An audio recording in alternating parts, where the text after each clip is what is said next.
I'm Ashley Kyle. And I'm Bob Spicer. And this is your Lake of the Ozarks news update brought to you by Lake TV and LakeExpo.com and sponsored by Yacht Club Powersports and Bear Market in Camdenton. And today we're going to be talking about alarming news about a local student who brought a gun onto a school bus. An affordable senior living complex planned at the lake gets a financial boost. A Camdenton resident has big problems with the city's dangerous animal regulations.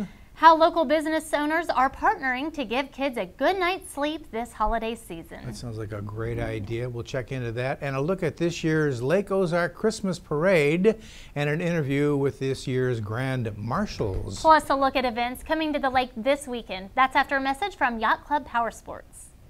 Yacht Club Powersports has expanded to ensure you have fun on both land and water, on the trails and on the road with Can-Am, Kawasaki, Victory Motorcycles, Arctic Cat, and Polaris, which introduces the 2015 Slingshot. On the water as the world's #1 Sea-Doo dealer and are proud to introduce the Supra and Moomba boat lines to the YC Powersports family. Look for our new showroom this summer off Formula Way in Osage Beach, and you can find us off Highway 63 in Columbia. Yacht Club Powersports, where the fun begins and never ends. It was warm and cloudy for the annual Lake Ozark Christmas Parade up on the Bagnell Dam Strip over the weekend. There were 2 Grand Marshals for this year's parade.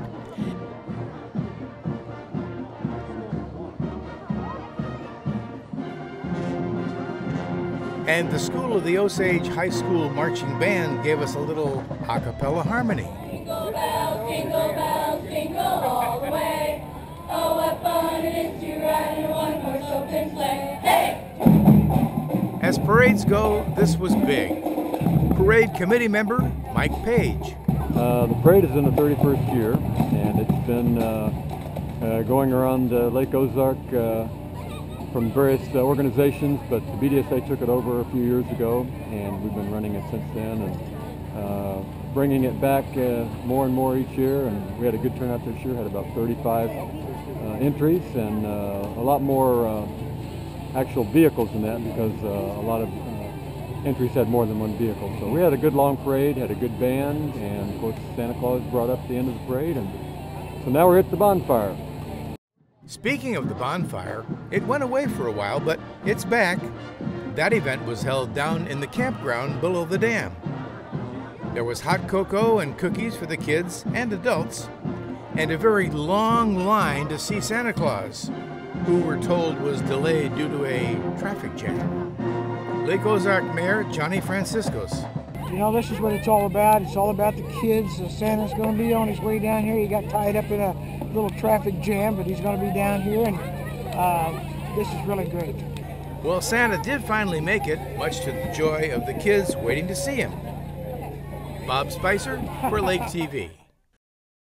The Camdenton Police Department confirmed on Monday that a local middle school student is now in juvenile detention after allegedly bringing a handgun onto a school bus. Police say the incident took place on Wednesday, December 9th. The Camdenton middle school student reportedly brought the gun on the bus in its original packaging, and while it was not loaded, there was ammo in the box. Police say the student showed the gun to another student, who then reported it to the bus supervisor.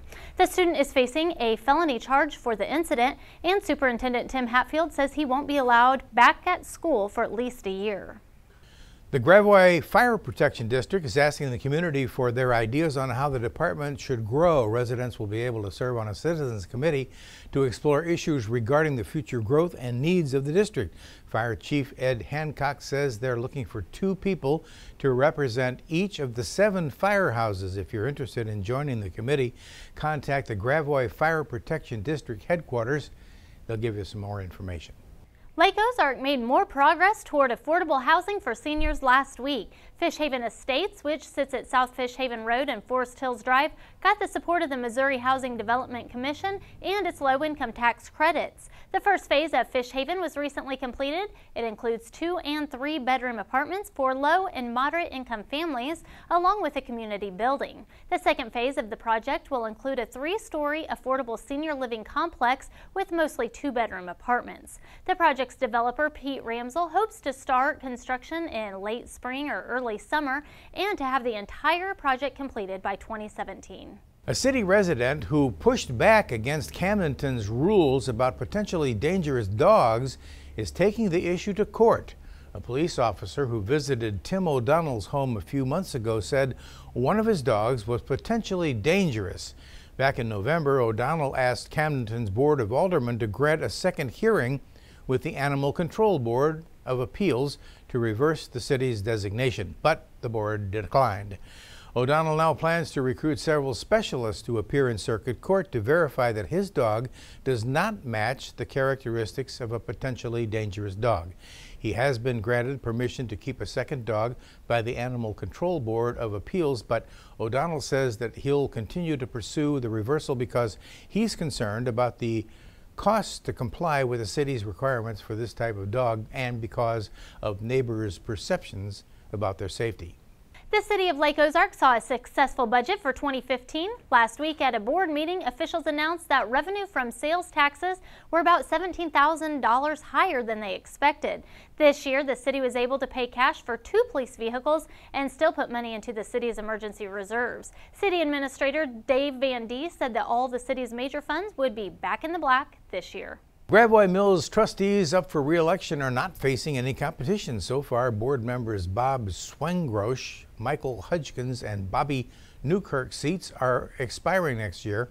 According to Newkirk, all 3 trustees plan to run for re-election. Board wants to notify the community that it has canceled all of its monthly meetings between now and the 5th of April election.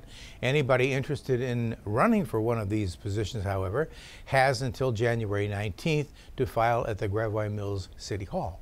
Slumberland Furniture in Osage Beach has a Christmas tradition of donating beds to families in the community. Those beds are given to homes where children sleep on the floor or couch. Randy and Jill Ray own the local Slumberland store, and they've given away at least 20 beds every year since 2008. They call the program Homes for the Holidays. But this year, Scott's Concrete and radio station 107.9 The Coyote are joining Slumberland to grow the giveaway. Together, they are making it possible to donate 58 beds this season. Anyone who knows of a child in Camden, Miller, or Morgan County in need of a bed can contact the Coyote's business office. Coming up, we'll take a look at events at the lake this weekend you won't want to miss, including the interview with this year's Lake Ozark Christmas Parade Grand Marshals. That's after a word from Bear Market in Camdenton. Once upon a time, 3 bears went shopping. At Bear Market, of course. Inside, they couldn't believe their eyes. Panda Bear loved the selection of women's clothes, girls' clothes too. Polar Bear was excited about the racks of men's clothes, boys' clothes too. And shoes, shoes, shoes. Brown Bear had fun trying out the huge selection of furniture, tools too. When the 3 bears heard Bear Market was a consignment store that helped local charities, they couldn't bear to leave. So look for the 3 bears when you shop at Bear Market, Route 54 West in Camdenton. This year's Lake of the Ozarks Christmas Parade had the distinction of not 1 but 2 grand marshals, the owners of Old Time Photos on Bagnell Dam Strip. We thought you'd like to meet them. So you started your first shop in the Bagnell Dam Strip?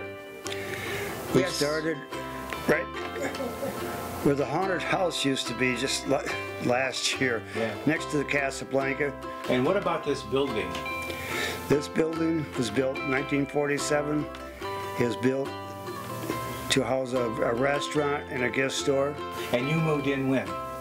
We moved into the lake area, and we came here in '75 to find a place to rent, and then we moved down here in '76, spring of '76. And when did we move into this building?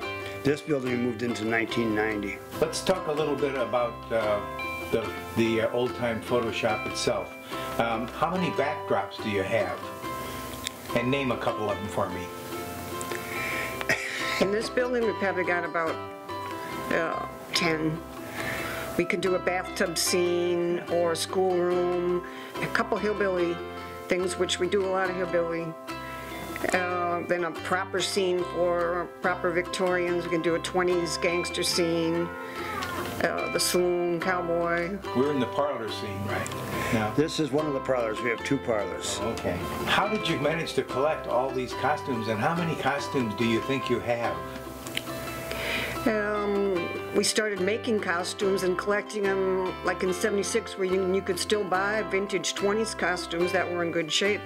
Now if you try to buy 1920s costumes, they're pretty deteriorated. Too fragile. The fabrics. So a lot of people give me things too. Yeah. Customers, We work with a lot of theater people around here, so they tend to accumulate theatrical costumes, and then as they age and know they're never going to use it again, they drop it by and give me their costumes. So, You have any idea how many photos you've taken through the years? I used to be able to tell because I have boxes that I have stored, and each box holds a certain number of negatives, so I could count how many boxes I had, and it's in the thousands. tens of thousands. Tens of thousands. Definitely. How long are you going to be doing this, do you think? Well, we're on a second generation, and a little third generation is running around right now, so You hear them, yeah? as long as people will come in and have fun, we're going to be doing it. By the way, Don and Linda don't usually dress that way. For Lake TV, I'm Bob Spicer at the Old Time Photo Shop on the Bagnell Dam Strip in Lake Ozark. Happy holidays.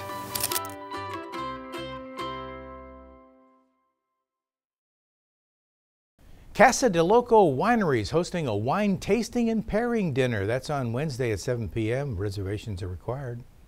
You can meet Santa at the Osage Beach Holiday Lights this Saturday. Lights will be on display at the City Park until January 3rd, but Santa will only be there this Saturday from 3 to 5 p.m. Join the Shawnee Bluff Winery for a Paint the Town event. That's on Thursday at 6 p.m. in Lake Ozark. They'll be painting the Grinch, but promise that the event will surely put you in the holiday spirit. Reservations recommended. Well, with more holiday meals to come, it seems like a good time to join the YMCA for their annual Jingle Jog. The 5K run or walk starts on Saturday at 8 a.m. in the Tri-County YMCA parking lot in Osage Beach.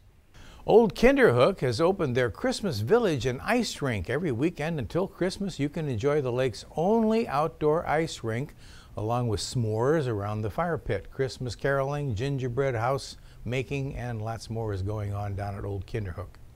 This has been your Lake of the Ozarks News Update. Thanks for watching us on Charter Cable Channel 197, Como Connect Channel 90, and of course you can watch us anytime on mylaketv.com. And don't forget to check us out on Facebook, and we'll see you next time.